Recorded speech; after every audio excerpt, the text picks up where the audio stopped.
members of your associations, your teams. We will also be keeping everyone muted for the time being. So unless it's one of our guest speakers today or myself or Erica, which I guess I should have started there. My name is Jennifer Stychek, and I'm one of the community development team members for the municipality of Clarington. Erica and I work together collaboratively and also have areas that we work on separately, but this is something that we're both passionate about, and we are very excited to be able to support not-for-profits in our community. So we would appreciate it if you keep your mic muted. We also have found that the fewer people sharing video or having their camera on keeps the feed very strong. So we will be limiting or would appreciate it if you can keep your camera off. Questions and answers. So if you have questions, there is a chat feature in Microsoft Teams. It is, if you mouse over your screen, you will see a bar come up that has your microphone, your camera, and there's a little show conversation. So you can type any questions into Teams. Erica will be monitoring that throughout, and at the end, we will do question and answer. And all of our guest speakers have agreed to stay on for that portion of the networking event. If you need any assistance, if you're having any trouble, please send a message into the chat. Otherwise, if you can also email, and we'll do email to Erica Matag, ematag@clarington.net, or the community development @clarington.net, and we'll do our best to help you and get you sorted out. People will be joining as we're going along here, so we have over 40 people registered. We're pretty excited about that as well. And we will get started. I will add one small caveat. This is not our first time using Microsoft Teams, but it is absolutely our first time hosting a large number of people. And we do have people from across the region, so that's something that we're very excited about, but please have some patience with the technical things as we're learning to share screens and get everybody up and running as the guest speakers are running through. So our first speaker is Kathy Taylor. She's the Executive Director of the Ontario Nonprofit Network. She's been a member of the Ontario Nonprofit Network team since June of 2012. And throughout her 25 years working in the nonprofit sector, including as a founding member of the Volunteer Center of Guelph Wellington, she's been passionate about collaboration and leadership in the sector. Kathy works with sector colleagues from across Ontario and Canada, as well as private sector and government officials, to create an enabling policy environment for nonprofit organizations. Outside of work, she enjoys time with her family in her garden in Erin, Ontario. If it would stop snowing, Kathy, I think we'd be in a much better position right now. So I will get your presentation up, and then we can get you started. So Kathy, if you can unmute, I will share my screen and get your presentation up. I hit unmute. Can you hear me? Yes, I can hear you. Great. Welcome, everyone. So pleased to be here. Thanks so much, Erica and Jen, for the invitation to join you this morning. So I'm just going to provide just a quick summary of how nonprofits and charities are doing right now with respect to COVID-19 in Ontario and what is going on for them right now. So first of all, for those new to ONN, just the next slide, if you wouldn't mind, Jen. ONN is the advocacy network for nonprofits and charities in Ontario. There are 58,000 nonprofit organizations in Ontario, and so what they and what we do is advocate for them to governments, primarily provincial governments, but we also work with municipal and federal governments to make sure that they have a healthy environment in which to thrive. So a lot of our policy priorities are around funding issues, our labor force, our staffing, volunteer issues, as well as something that we call the regulatory environment, which is essentially that, whatever government policies and legislation looks like, we look at it from a nonprofit sector lens. So just a reminder, in terms of the 58,000 organizations in our sector, in Ontario, that's 1 million workers in nonprofits and charities, 80% who are women. And so when we talk a bit about how COVID-19 has affected our workforce, it's a different picture than it is other workforces. Our sector contributes 50 billion in economic impact in Ontario alone, engages 5 million volunteers, and half of those 58,000 organizations have no paid staff, so they're completely volunteer driven, and I'm sure you know many of them in your own communities. And by the way, happy National Volunteer Week, and hope you all have a chance to thank your volunteers for the work that they're doing in their communities. The salaries in our sector are less than the national average, and certainly less than private and public sectors, which also has had a direct impact on how COVID has affected our sector. And one of the myths that we always like to bust when we talk about nonprofits and charities is most people think that they get all of their funding from government, and that's in fact not the case. Our sector receives as a whole less than half of its revenue from all 3 levels of government combined. So we are an entrepreneurial sector. We get revenue from fees and services, from earned income, from social enterprises, from fundraising. And that's an important part of our how we think about how nonprofits and charities are structured. Next slide, please.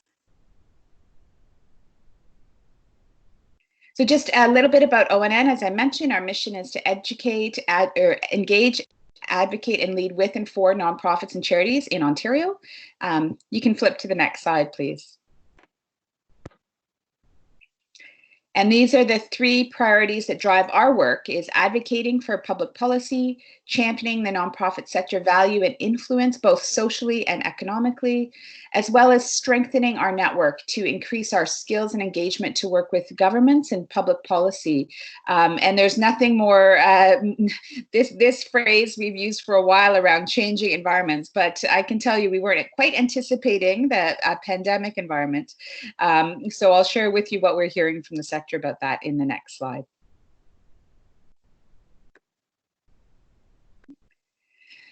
So one of the, we have a network, we have about 8,000 or 9,000 organizations that get our e-newsletter. We have another 20,000 that follow us on social media, Twitter, Facebook, and LinkedIn. When we share information, we're often reaching about 30 or 40,000 individuals that work and volunteer in nonprofits and charities. And one of the things we heard early on in this crisis, that organizations were really struggling, even in the first couple of weeks. So we quickly put together a flash survey to get a sense of what was happening. And this flash survey was done in March, so really early on. And we released it on April 6th. We had 500 organizations, just about 500 organizations fill it out. So it really gives us a microcosm of what organizations were facing in that first month. So one of the first things we heard was that 75% of organizations had reduced revenue from fundraising already. And this was 3 weeks in. So that quickly, 75% of their fundraising revenue had been lost.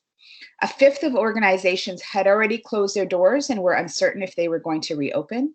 And over a third already had to lay staff off or reduce staff hours. And again, this was early in the process. Next slide, please. And so what we did was we broke it down by 2 or 3 subsectors, so groups of organizations in our sector that we had enough data for. We didn't have enough data for every subsector, but I just want to share a couple examples with you here. So the impacts on our education and research nonprofits, so almost half of them had to lay off staff. We asked them about how their reserves and how long would they be able to sustain their organization. And a third could sustain their organization for only about 1 or 2 months. And more than a quarter experienced closures already in the education and research nonprofit sector. One of the respondents told us that that they really needed a stable system to be that was essential to economic recovery, to the economic recovery. Next slide, please. The arts and culture sector has been incredibly affected by COVID-19. Over 80% have had reduced revenues from earned income and fundraising. A lot of those are ticket sales, for example, museums and art galleries and theaters. 2/5 of this sector has had to close their doors. And again, this was in late March. And a third remained open with changes about how they went around, were going around their normal operations. And for this sector, there has been a dramatic challenge because without performance payments, so those ticket sales, they're financially doomed and they need funds to help them recover so that they can reopen when the time comes. Next slide, please. And of course, this crisis has had a specific impact on our health nonprofits. So 75% of our health nonprofits had reduced revenues, and 31%, so almost a third, could only sustain their organization for about 3 to 6 months. So a longer term runway, but still no more than 3 months. 2/5 of our health nonprofits said that they estimate the financial impact for them to be between $100,000 and $499,000. So we're not talking a shortage of 10 grand, like quite significant shortages. And 83% of our health nonprofits, unsurprisingly, had experienced a disruption of services to their communities and to their clients. So that is a specific spotlight on those type of organizations. Next slide, please.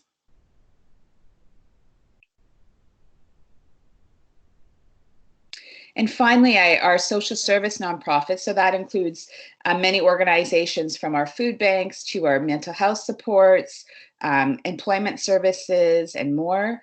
Almost 3/4 had reduced revenue from fundraising. A fifth could only sustain their organizations about 1 to 2 months. And over 90% had experienced a disruption in service to clients and communities. So the challenge our social service nonprofits have had and continue to have is that they're considered frontline workers, but they're in many cases have not been considered essential workers. So the access to personal protective equipment, for example, the availability of childcare, and all of this information that essential workers have gotten has not been extended to social service workers. So that's something we're working on, and I'll tell you about that in a moment. Next slide, please. So what are we doing with this data? And again, it was a snapshot in time. So we're convening provincial associations in the nonprofit sector. So for example, Food Banks Ontario, Canadian Mental Health Association Ontario, Immigrant Services Ontario. We're convening on a weekly basis with 25 of those association leaders to make sure we're aware of what each other is doing, what the top issues are, and the challenges that they're facing, and how can we support that. Our staff are spending all of their time making sure that we're analyzing and updating our website with respect to any updates that affect nonprofits and charities. So we have a provincial policy, COVID-19 policy page, and a federal COVID-19 policy page. And I can tell you, especially the last couple of weeks, it certainly feels like we're updating the federal page hourly because there's been changes every hour. And I'll talk about yesterday's announcement as well. We're creating some specific resources and collecting resources for nonprofits and charities. A recent one we shared was how to do your AGM virtually. So we have a toolkit for virtual AGMs. And we are collecting financial management and HR toolkits and resources that are particular to this crisis. We're launching a new online resource center within the next couple of weeks where that information will be searchable, usable, customizable for the sector. We're trying to put in place weekly webinars with industry experts. We've had a couple already around work from home guidelines. We had one around human resources and volunteer management. Tomorrow we have a webinar with an HR lawyer. And then we're going to be announcing a series of 4 webinars with a financial management expert, Betty Ferrara, who has spoken at our conference previously. And she'll be doing webinars on everything from cash flow to scenario planning and more. And of course, we're spending a lot of our time advocating to funders and to government with respect to the needs of nonprofits and charities in Ontario. Next slide, please. So here's a summary of the things that we're advocating for right now. And we certainly in the chat later, I hope to hear from you about what your priorities are as well, to make sure that we're not missing something. We are advocating for an emergency nonprofit sector stabilization fund, both at the provincial level and at the federal level. The announcement yesterday from Prime Minister Trudeau with respect to an emergency fund for nonprofits and charities was welcome news. It is, however, just a small, though millions of dollars seems like a lot of money, it's certainly a small amount of money when you think about the entire nonprofit and charitable sector in Canada. And the funding announced yesterday is specifically for nonprofits and charities that support vulnerable populations during this crisis. So it's well needed. That money will flow hopefully as soon as possible through community foundations and United Ways. And it will really be helpful to those organizations on the ground that are serving the most vulnerable. But we are still advocating for a larger stabilization fund that's open to all nonprofits and charities to help them keep open this year and then be healthy in the next year. And the same we're doing at the provincial level, because 1/3 of Canada's nonprofit sector is here in Ontario. So we know that whatever the federal government does, it's not going to be enough for our sector. So we're advocating to the provincial government for stabilization funding as well. We're also advocating for flexibility in funding agreements. So both with government funders, the Ontario government, as well as foundations and other funders, encouraging them to be as flexible as possible in their funding agreements. We have many great examples. So if you need some examples, I'm happy to share. And if you have any bad examples, share them with us too, so that we can advocate on your behalf. And we are hearing really positive things about funders, including provincial funders, allowing organizations to move money from one line to another or to repurpose funds at this time. Specifically for our workers, we're advocating for paid sick leave, which still isn't in place in Ontario, access to personal protective equipment for those that are staying open during this time, access to emergency childcare, and we've had some success with that. Just last week, the Minister of Education announced that nonprofits providing services, so mental health, disability services, shelter staff, are eligible for access to emergency childcare. And we're also advocating for nonprofits and charities to be at planning tables, both municipally and provincially, when recovery plans are being put in place, including economic ones. Next slide, please. Great. So, I know this was just a quick 10-minute intro, so I just wanted to share with you what we're hearing so far, some of the things that we're working on, some of the resources that are available to you. On our website, we have a COVID-19 resource page, and as I mentioned, a provincial policy page and a federal policy page. And we'll be sending out our e-newsletters are free. You can sign up on our website. Our webinars during this period will all be free as well, so that any nonprofit or charity can attend. So please join those. And I'm happy to stay on the line and answer any questions at the end. Thanks, Erica.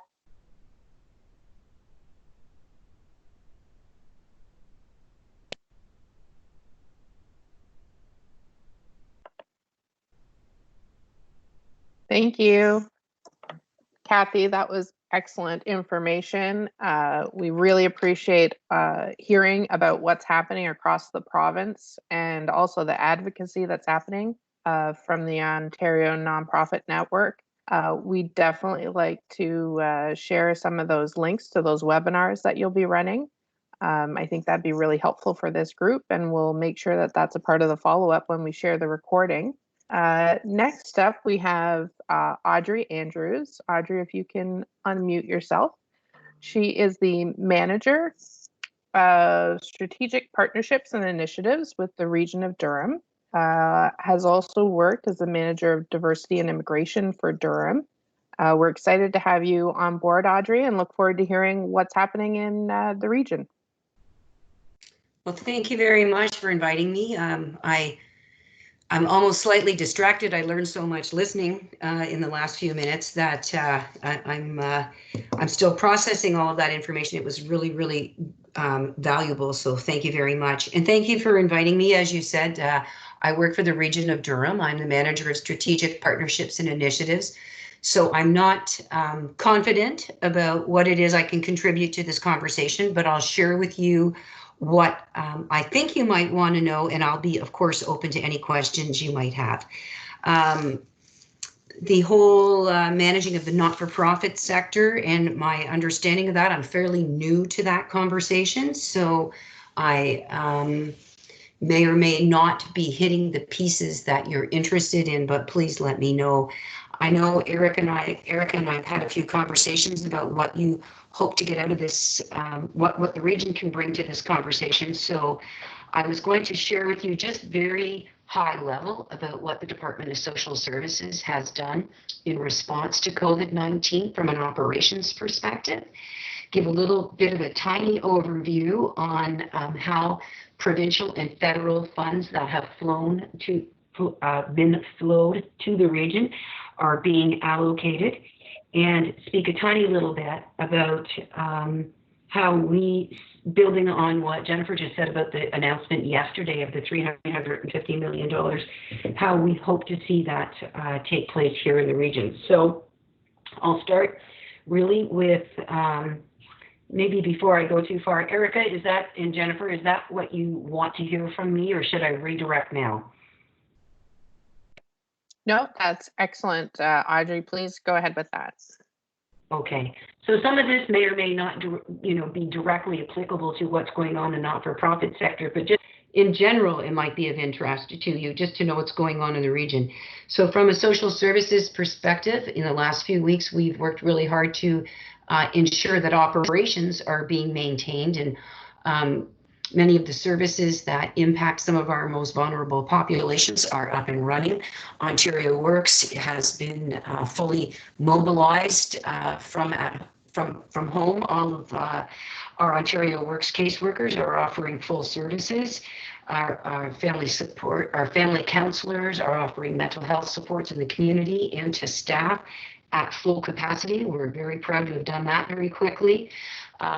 In a very short period of time, there are 5 emergency workers child care centers that have been operationalized across the region. And as many of you would know, a huge amount of work has taken place to create the appropriate responses for our unsheltered residents. So that has been the bulk of the work that has happened in the Department of Social Services. And if you're interested in hearing any more of that, of course, that's on the region's website. Many of the people on this call, I suspect, are interested in how the federal funding announcements made will be flowed to the region of Durham, and subsequently how that is made available to the not-for-profit sector. And the region has been allocated money through funding, primarily through CHIPI and through Reaching Home.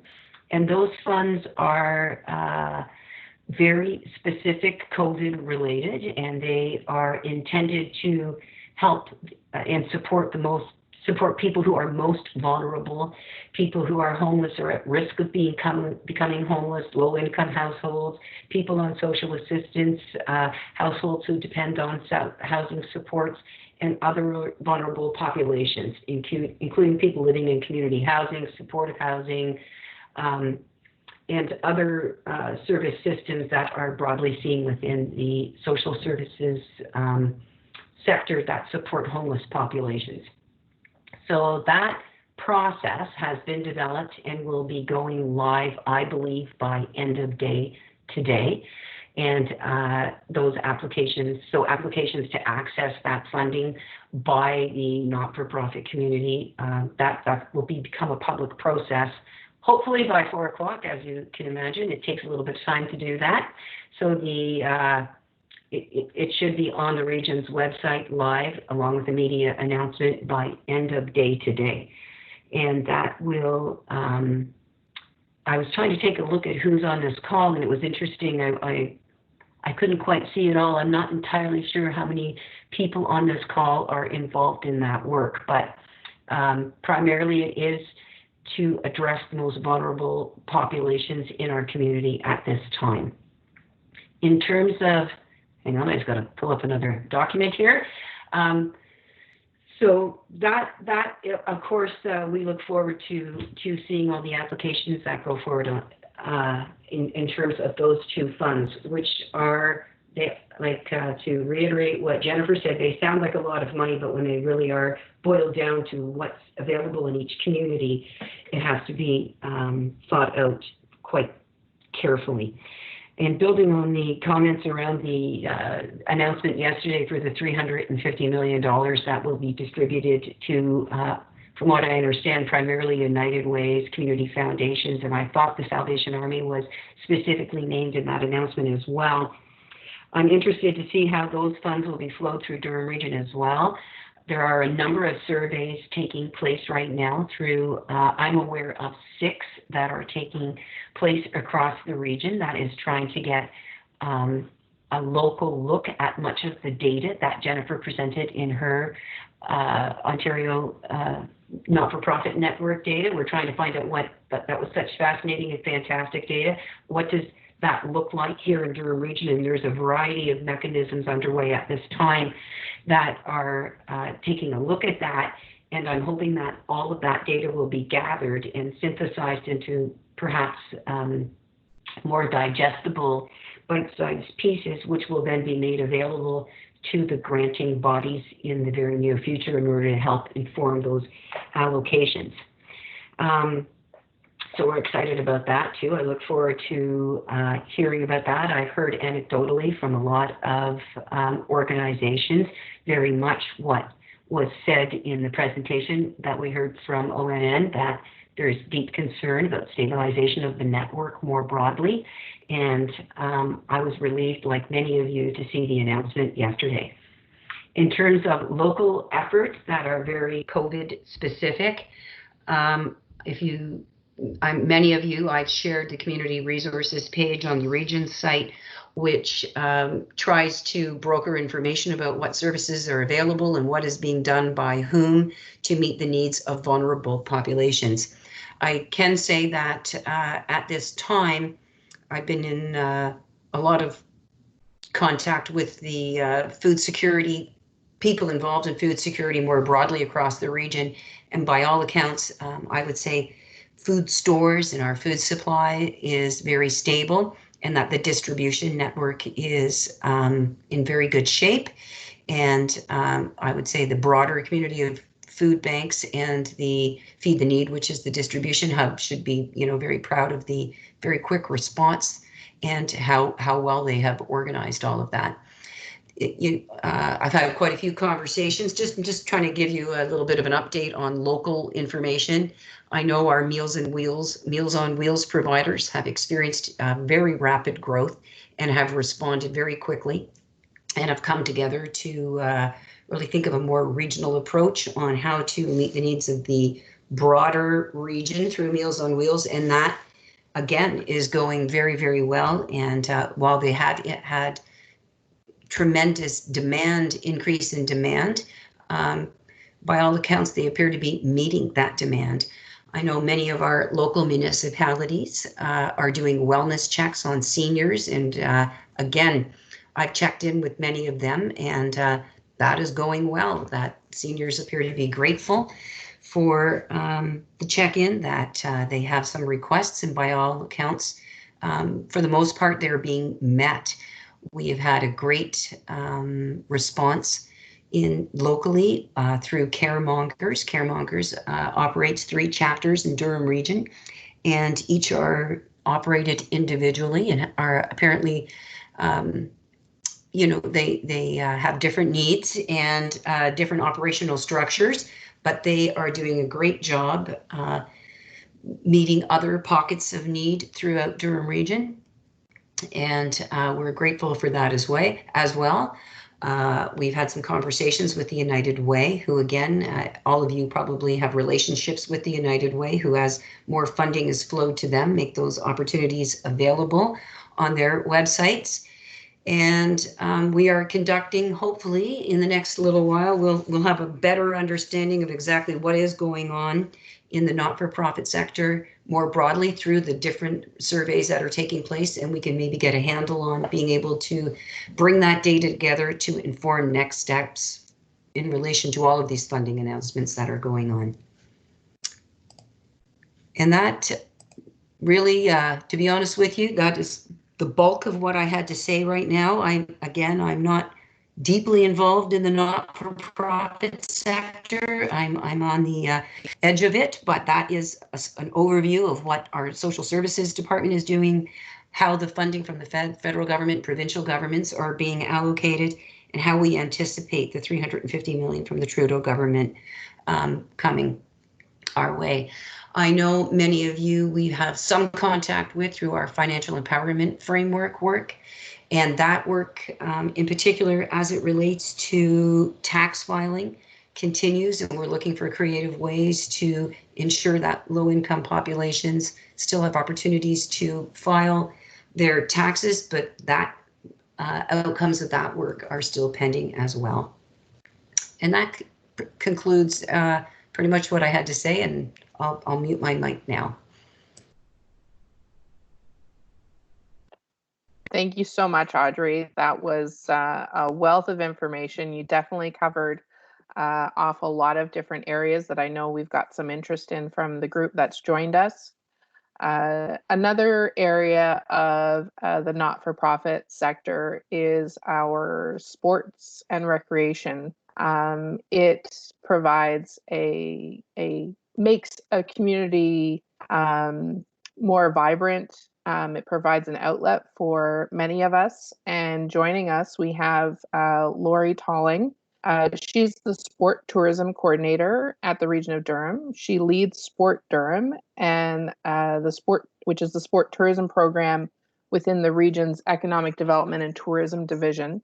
So Sport Durham's role is to strengthen sport tourism and support the continued growth of sport culture in the region. Sport Durham collaborates with partners to identify, evaluate, and bid on events that generate positive economic impacts, enhance sport culture, and create lasting legacies for the community. Also supports events hosting with a focus on creating memorable participant experiences, and assists with retaining, growing, and enhancing existing events. Thank you so much for joining us, Lori. I'm going to turn the floor over to you. Great. Thanks so much, Jennifer. And I apologize in advance if I cut out. I've had a couple of Wi-Fi issues this morning. So hope everyone can hear me okay. I'm just going to run through some slides, and I really appreciate being invited to speak today. Thanks so much to Clarington Community Services for hosting the event. As Jennifer said, Sport Durham's part of the Economic Development and Tourism Division at the region, and we've all been working from home in various capacities over the last 6 weeks or so, and connecting virtually as much as possible through this platform, the same one, Teams. In response to COVID-19, some of the division staff have been working on Durham Economic Task Force, and that's been a task force put together and worked on collaboratively with the local area municipality economic development departments, chambers of commerce, boards of trade, BIAs, and the Business Advisory Center of Durham. They've been providing resources, programming, and various other supports to local business. And the tourism team's been involved with projects to promote businesses that are still open, as well as really keeping stakeholders informed about all the work being done on the industry side to advocate for the tourism industry, which, as you know, has been one of the hardest hit by COVID-19. But today I'm really going to share what we've been doing on the sport tourism side and give you some updates from sport associations and other levels of government. For those who don't know, the industry association for sport tourism is the Canadian Sport Tourism Alliance, the CSTA. A few weeks ago, I completed a survey that the CSTA sent out to determine the scale and scope of the impact on the sport tourism organization on a national level. And the CSTA has also started putting together some weekly webinars. I attended one of those last week. We'll keep attending those and really use them as a resource, as well as connect with members of CSTA, which are all of the communities across the country that are involved with sport tourism, as well as national and provincial sport organizations. Next slide. As we all know, COVID-19's resulted in the temporary closure of facilities, fields, event cancellations, program cancellations, and delays. And to help us to better understand the impact on our local sport tourism organizations and facilities, we sent out a survey on April 9th to our contacts. And then our municipal partners have also been sending out the survey. So we're getting a pretty good level of response at this point. We have, I believe, 81 responses to the survey. We're planning on closing that off on Monday, on April 27th. So if there are any sport orgs that are right now on the call and haven't received the survey, please feel free to reach out to myself, to Jennifer, or to Erica. We'll be happy to send you the link because we're really looking forward to getting your feedback. It's important, as you know, in these challenging times for us to really work together, and we want to be brainstorming solutions with the sport community as a whole across the region. And in my 5 years in the role, I actually haven't ever had the opportunity to reach out and connect with as many sport organizations. So it really is an indication of how we're collaborating in a different way right now. Next slide.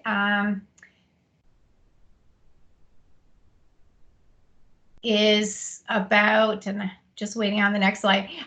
It's really about social media and what we've been doing to stay active on our various social media channels. So we're on Facebook and Instagram and Twitter. And Don Terry is the advisory committee chair for Sport Durham, and he has been really keeping an eye out for all the various good news stories so that we can share those. Last week, we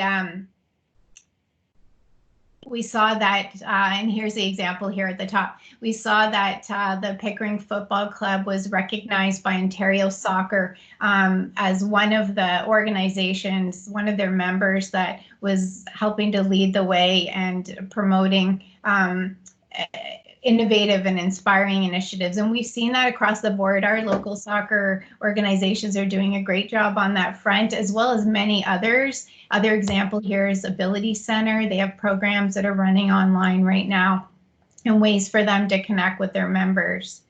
And then on the next slide, a couple more examples of what's happening on social media. We're trying to recognize the efforts of residents in the sport community. This one is a post from Mitch Marner. And then as well, OPG was one of the sponsors of the Durham Region 2019 Ontario Parasport Games that we hosted last year. And they were an amazing supporter of that event. And we see how much they're doing in the community right now in terms of donating personal protective equipment, donating to local food banks and beyond. So through our channels, we're really trying to share those stories, local sport organizations and partners of sport in the past. The next slide, this is, I just want to give you a bit of an update on the provincial government support from a sport perspective. So over the last month, I've called into 3 teletown halls with Minister Lisa MacLeod. She's Minister of Heritage, Sport, Tourism and Culture Industries. And she's provided a number of updates. She has another call actually tomorrow. So I'm just going to give you some of the highlights on the sports side. The Quest for Gold and Ontario Sport hosting programs will continue, as well as other grant streams like the Trillium Foundation and Celebrate Ontario. And I highlight those because there are some sport community programs and events that might be affected by those grant streams. She told us that funds would still be provided for canceled events if there were sunk costs or to assist with future recurrence of events. So that's important to know. Funding to provincial sport organizations is going to continue to flow, and I understand that's going to happen in early May, but more works to be done to determine how they can best support sport organizations, teams, and facilities. So the minister told us about 14 advisory committees that she has set up, and their work is underway right now. One of the advisory committees is for amateur sport and one's for professional sport. And then there are certainly other activities underway as well, other forms of consultation. And all of that work's going to roll up into a plan for heritage sport, tourism, and culture. So we look forward to getting more information and sharing that in the days ahead. One thing to note is that Minister MacLeod really expresses the importance of sport, not only from an economic recovery perspective, but she understands that sport helps to build a sense of brotherhood and sisterhood. And we know that how important it is for community pride. And she really expressed an understanding of that and how much it helps with reduction of mental health issues and so much more. So I just want to highlight that. Next slide.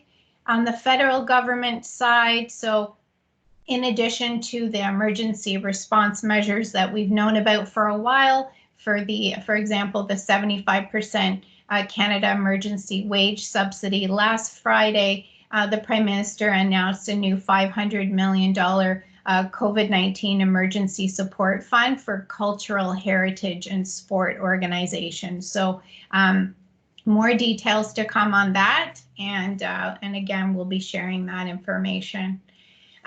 Next slide is a resources slide. So these are some of the pages that are important to know about if you haven't accessed them yet on the Region of Durham's website. The first one is the On Invest Durham, and that's all that work that the Durham Economic Task Force has been doing to collect information about government programs, services, and supports for business. And then there's information, of course, for residents on our site.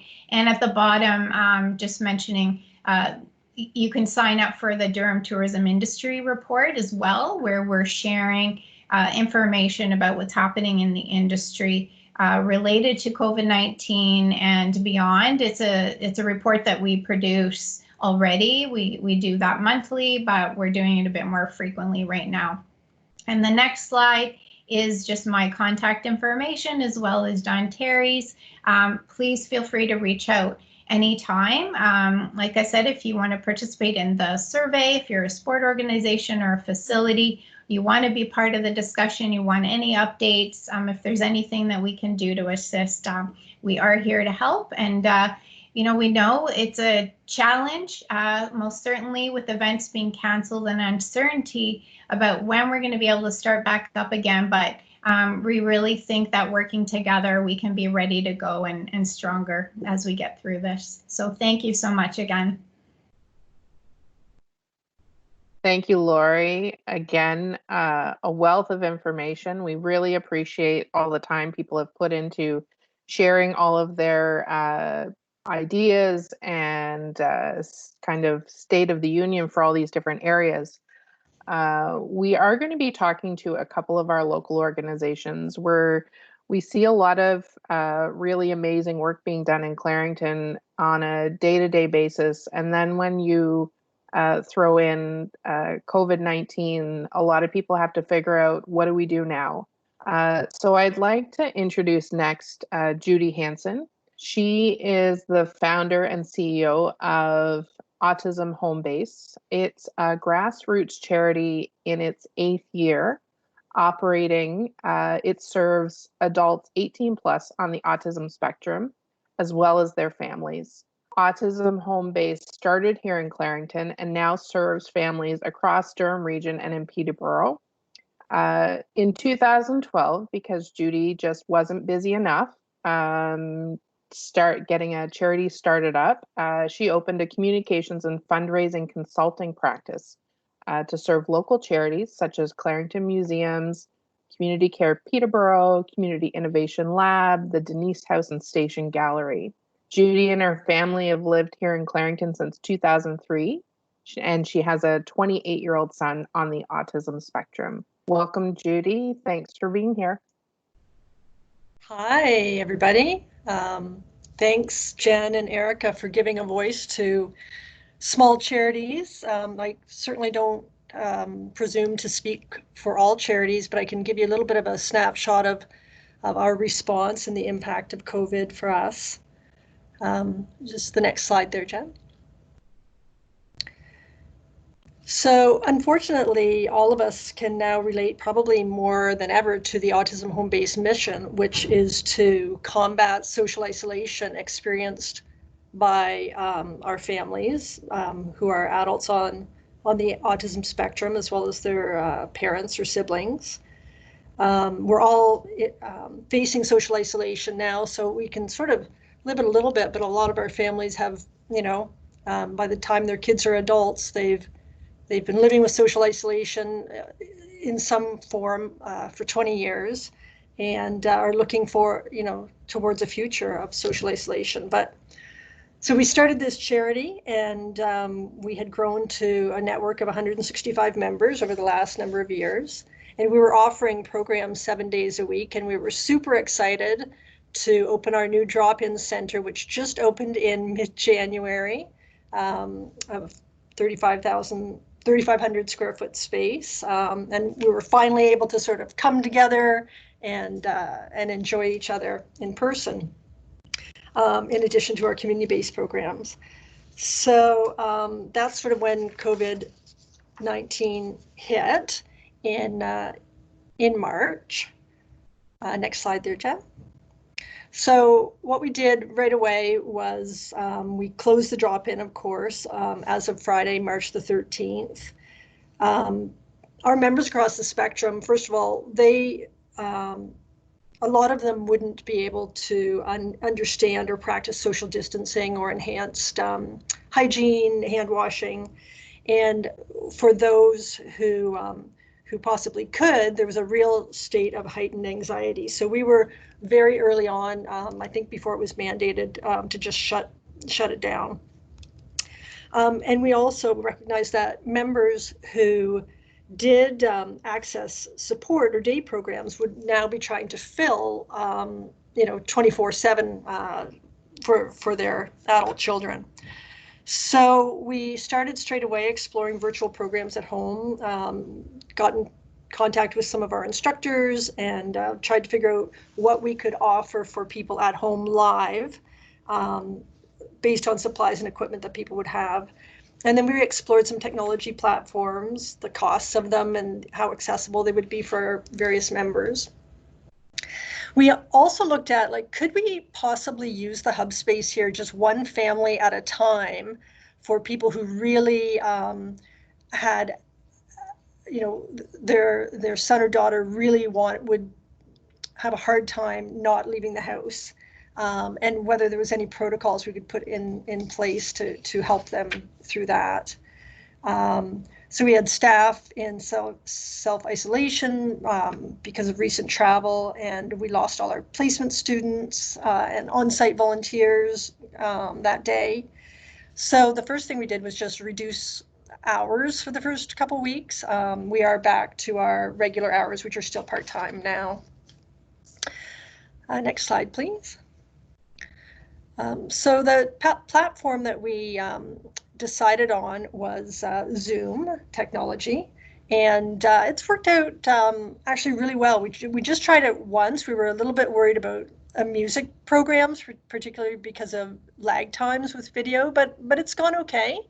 And we're offering 1 or 2 programs 6 days a week now, and I think they're going They're going really well. For a large segment, larger than I thought, would be able to access the technology. It's going quite well. We ended up getting 2 Zoom accounts, and we got that a discount through TechSoup so that we could afford it, because Zoom charges you per host. And then there are some families that are not able to participate in the video conferences, and so we're making personal phone calls to them. Next slide.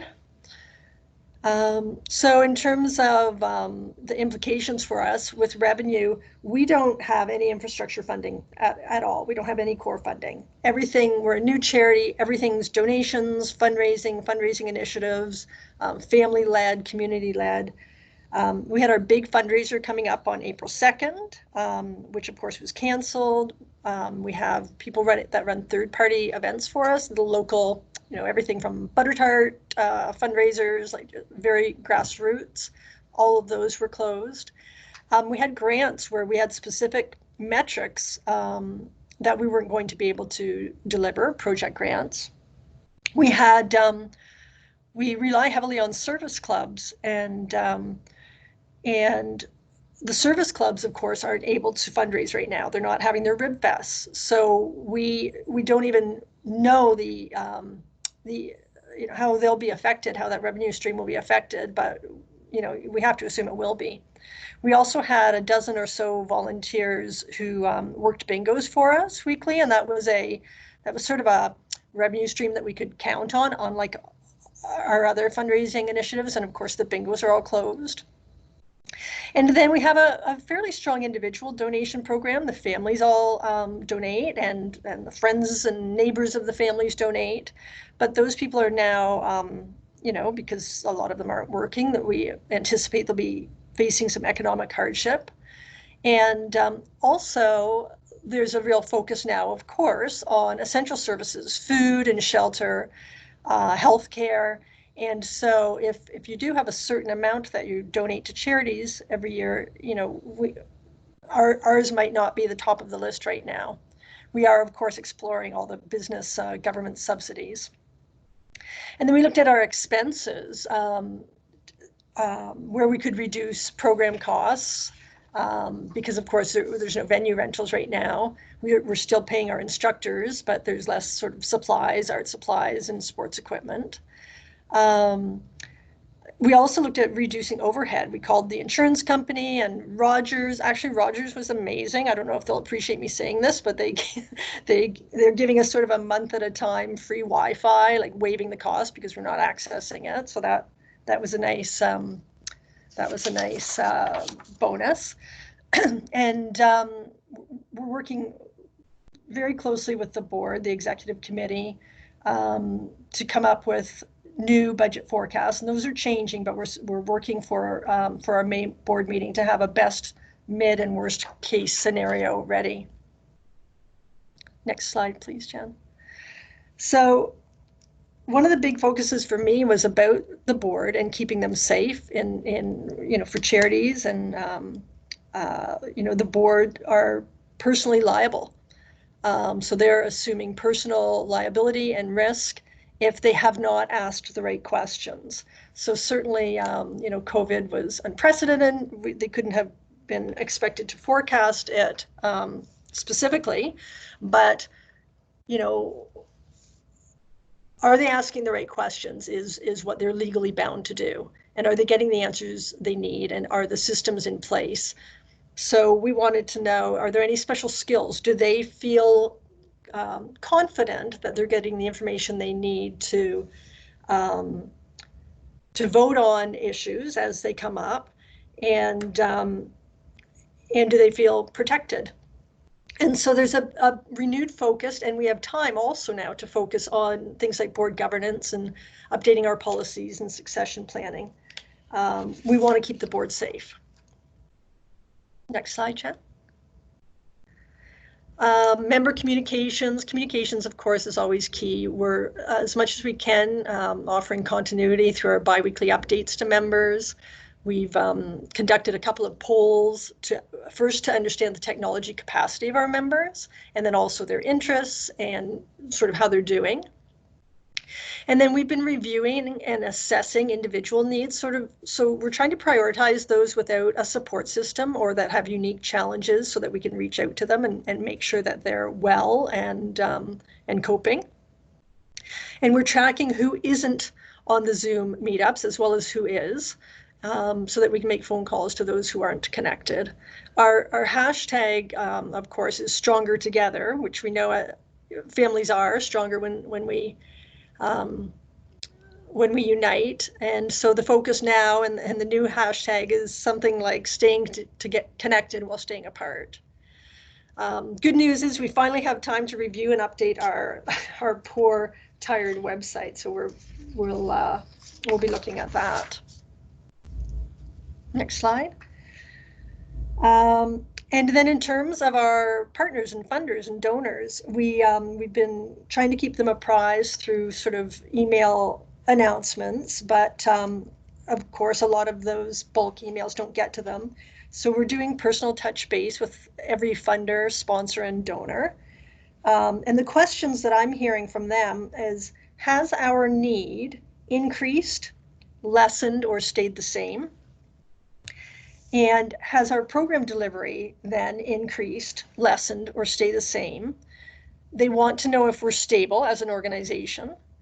They do want to know how they can help, but they also want to know, is it urgent in terms of the need, because people are trying to prioritize. So we're developing our key messaging, and of course we always want to be authentic and be truthful. We do have small reserves, so we're okay right now. Our members are okay, and we are keeping an eye on them. We're being very prudent. There's lots of oversight from the board, and also that we're optimistic. We're being innovative, and it's given us an opportunity to really get creative with some of our solutions. Next slide. One thing I just wanted to mention is with our project grants, we had to retool, so we consulted with the funder and our research partner, came up with a new project plan. This all happened very, very quickly, asked for a deadline extension. We had to modify our metrics and our deliverables. And we got written sort of confirmation from them, but worked very closely with them, and people are very flexible, everyone that we've approached. Our event sponsors for our postponed and now canceled for this year event, we gave them an option that they could either receive a refund, they could convert the sponsorship to a donation, and we would issue them a charitable receipt. They could transfer their sponsorship to our October Family Symposium, which will run as a virtual online symposium. If we can't by October, offer that in person. Or they could transfer their support to virtual programs. And I just wanted to let you know that 35% of our ticket holders for our event converted their ticket to a donation. 40% of our sponsors converted their sponsorship to our online event. 15% converted to program, and 35% converted their sponsorship to a donation. 10% did offer refund, but everyone who's asked for, selected a refund, but everyone who's asked for a refund has pledged their support for next year. So we were just thrilled with the response that we got from our sponsors. I think just 2 slides left here. Our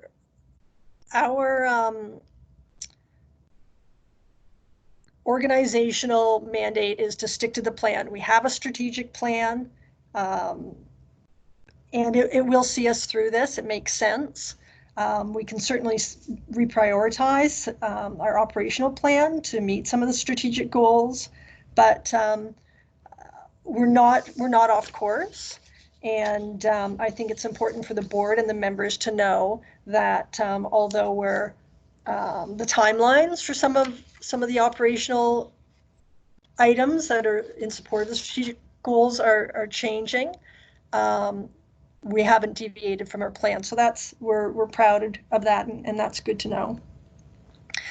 So the last slide, I was just going to show you a couple of the resources I've been accessing.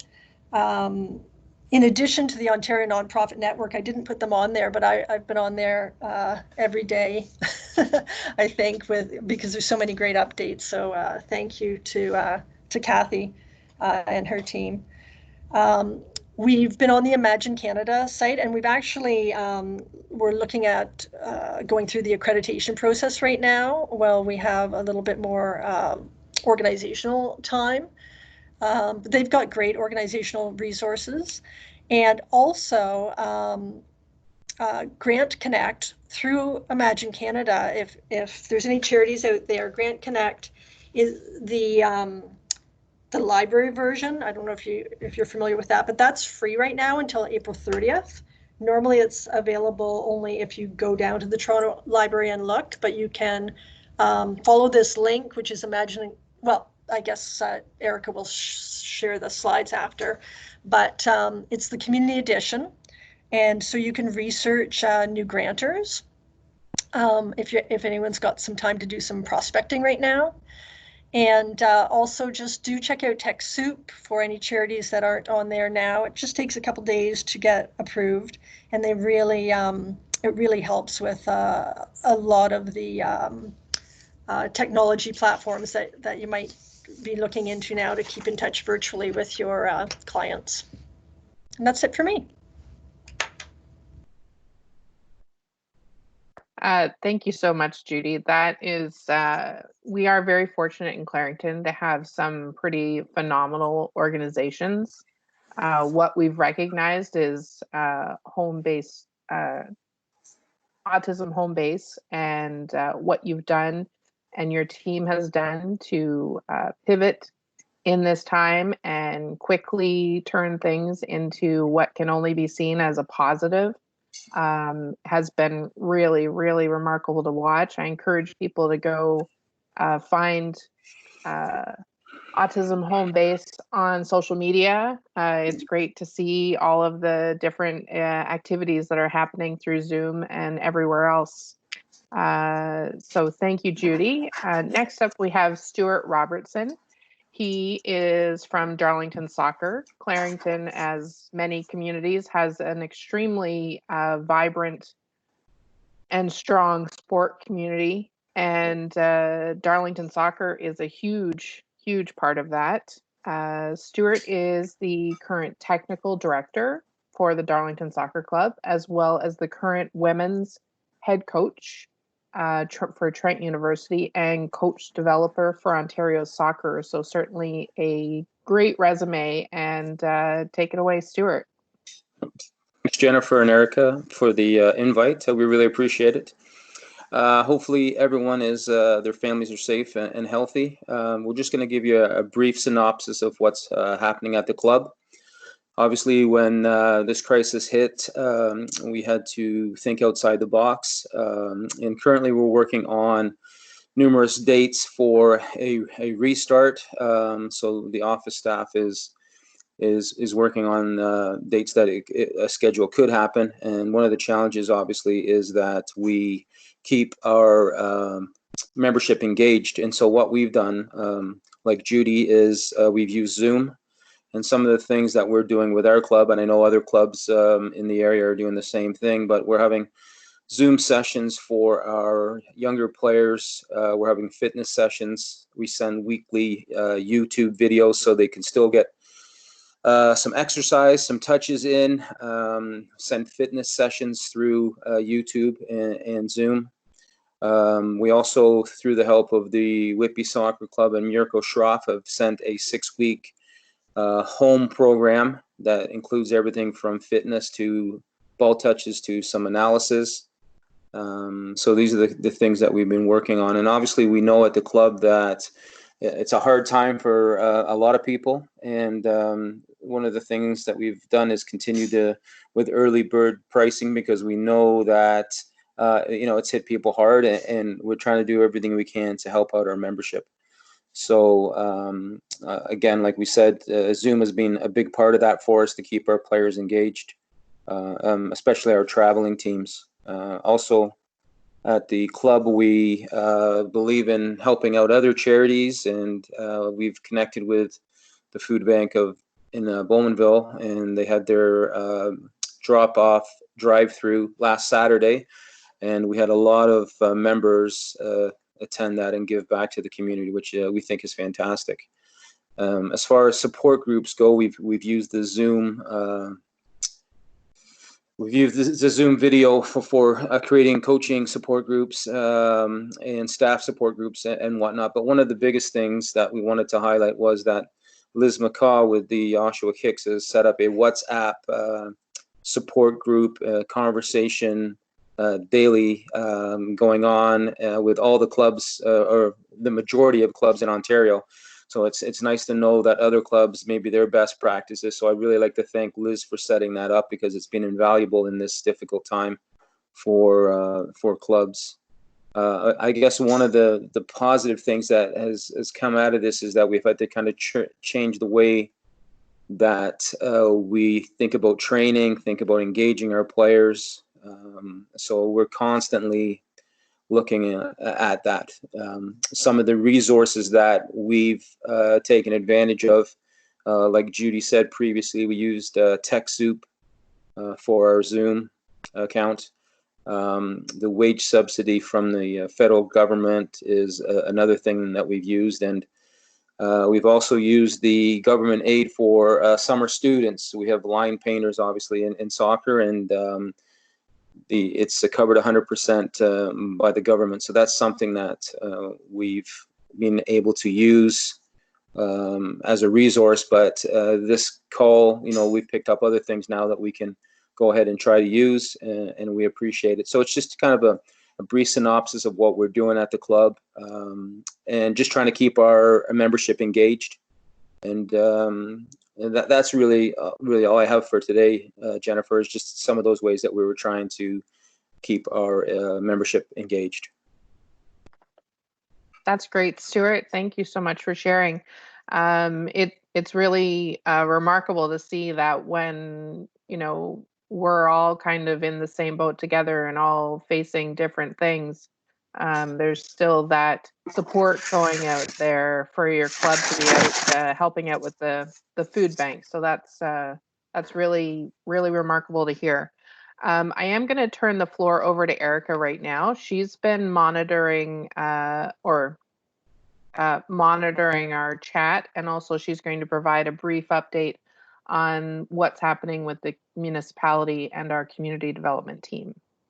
Great. Thank you, Jen, and thank you to all of our speakers today for taking the time to share your insight, and thank you to all the participants as well for joining us today to listen in and share and hopefully gain some knowledge from all the different presentations. So from a Clarington perspective, we wanted to ensure that everybody is aware that the municipality of Clarington has a information and resource page for COVID-19.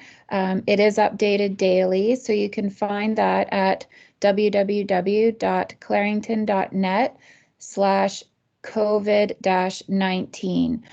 So please check that out. You can subscribe for updates and receive the email updates daily to let you know that new content has been posted.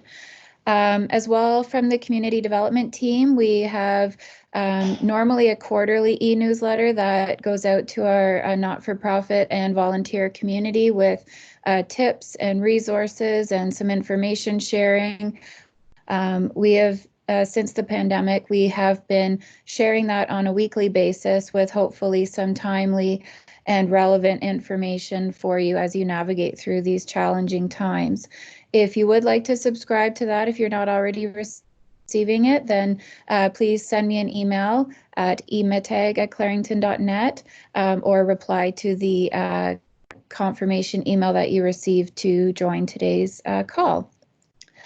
We also will have some great news to share shortly, but for today, we can share that on Tuesday, April 14th, Council passed a resolution that the municipality of Clarington, that the Director of Finance and the Director of Community Services create a new grant program called the Community COVID Support Grant Program, which will be modeled after the existing community grants program, specifically to target relief to businesses and residents affected by COVID-19. So once this is approved later this spring and details are available, this will absolutely be shared with the community as well. So we did have a few questions in the chat box during the presentations.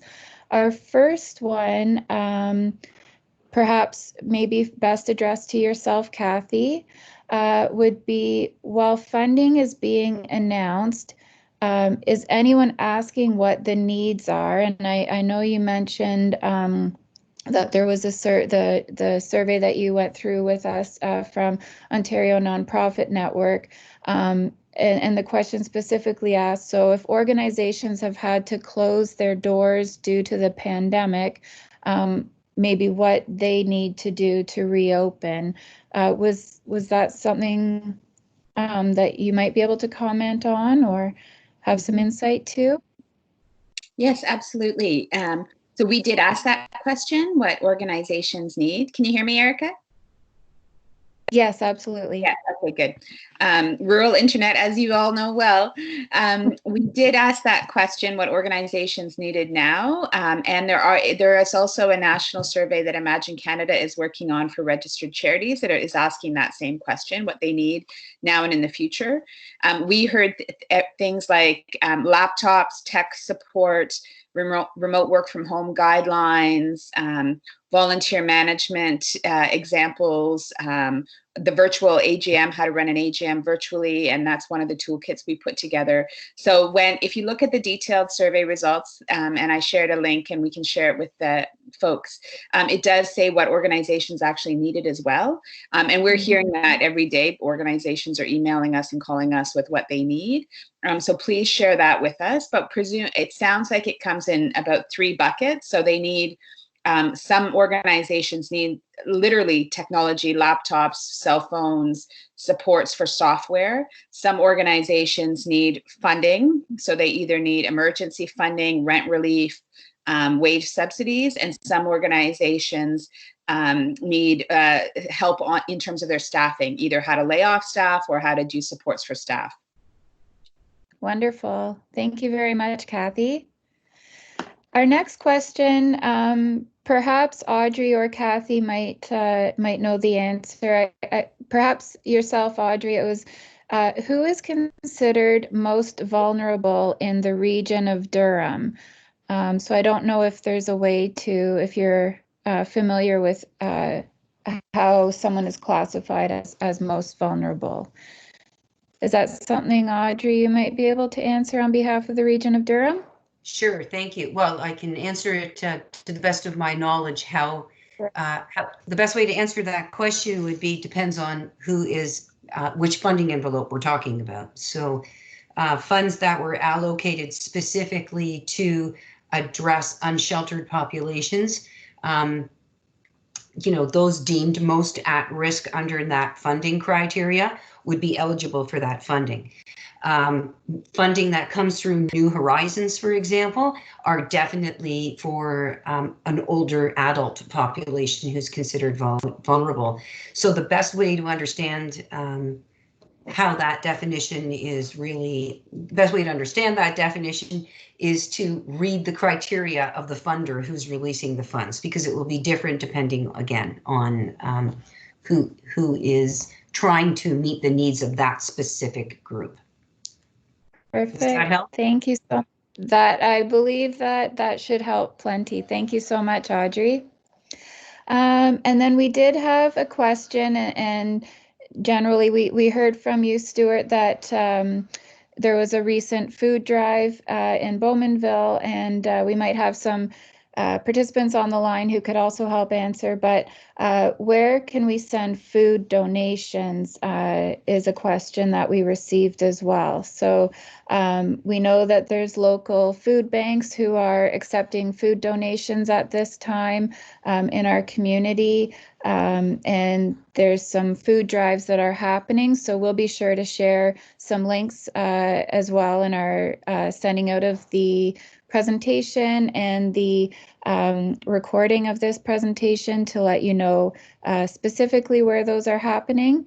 But I know we might have some participants who are with us right now who represent some of those organizations. So if you wanted to share something in the text box or share something with me after, we can be sure it gets shared with the whole group.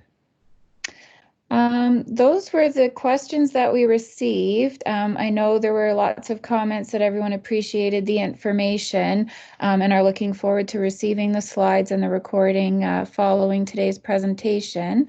But unless there's any more questions, I think I'll turn it back to Jen for some closing remarks. Thank you, everyone, for being a part of this. Hopefully, we weren't too technologically challenged as we're all dealing with different levels of Wi-Fi and connectivity and RAM on our computers for running these different things.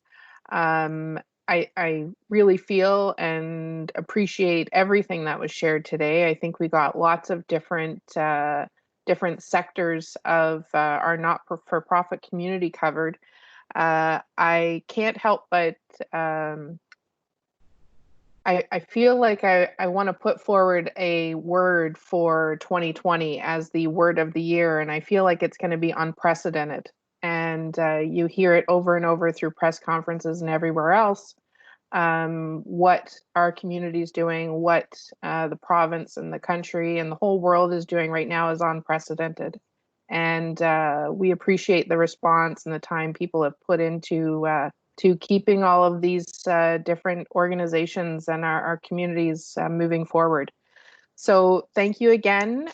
We will sign off. We gave you an extra maybe almost 15 minutes to your day to get something else done. So I appreciate your time and stay safe and keep well, everyone. Thank you. Thanks, everyone. Thank you.